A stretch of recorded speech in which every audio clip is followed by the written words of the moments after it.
Aubrey Wipfli, and this is episode 2 of Jack Chats.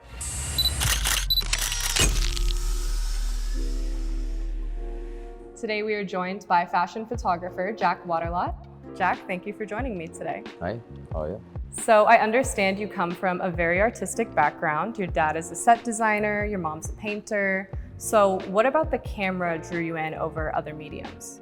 I grew up in Africa, and my first girlfriend ever, she was the assistant of a National Geographic photographer.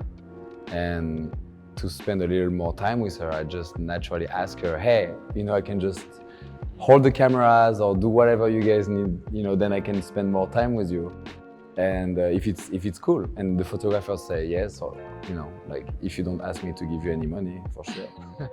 So that's exactly how I started actually to manipulate cameras and stuff like that without knowing anything. That's how I slowly fell in love with photography, I guess.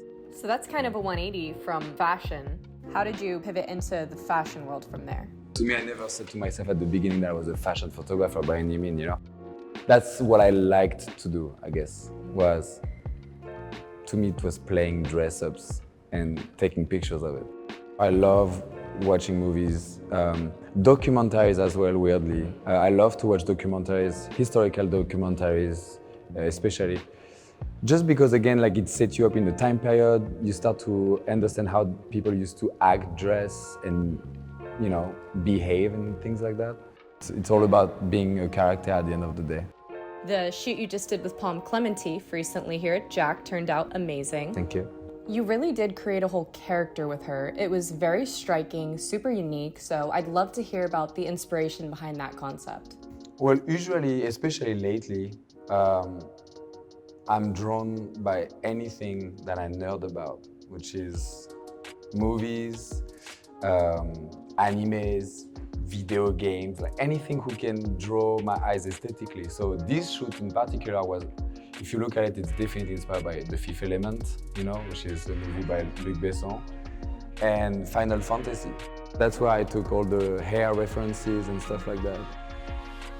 I always try, especially when I do celebrity shoots, to look at what my talent is about. And I heard that she was pretty nerdy as well. So I really had fun going deeper into her character and stuff like that. And I was not afraid of, going out there.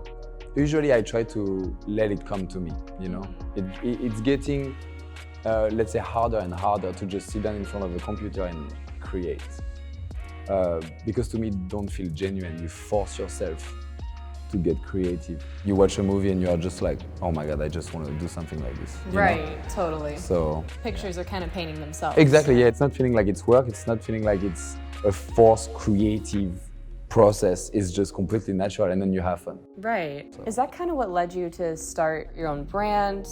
Just free-form creativity? I was definitely very interested about mixing what I do, which is fashion, and my second hobby, let's say. I practice martial art for a while now, and I'm surrounded by people who do so. Again, nerding about a little bit of the history of any kind of martial art and things like that. The aesthetic of it is, to me, something incredibly beautiful. I was just in Hawaii. We just shot the first campaign. We are trying to officially release in September, so I really try to have fun without putting too much pressure. There is pressure because you still want to give yourself the chance of, having it work, but ultimately it's just to have fun. One more question I have is, do you have sort of a dream assignment or maybe a bucket list job you want to kind of speak into existence?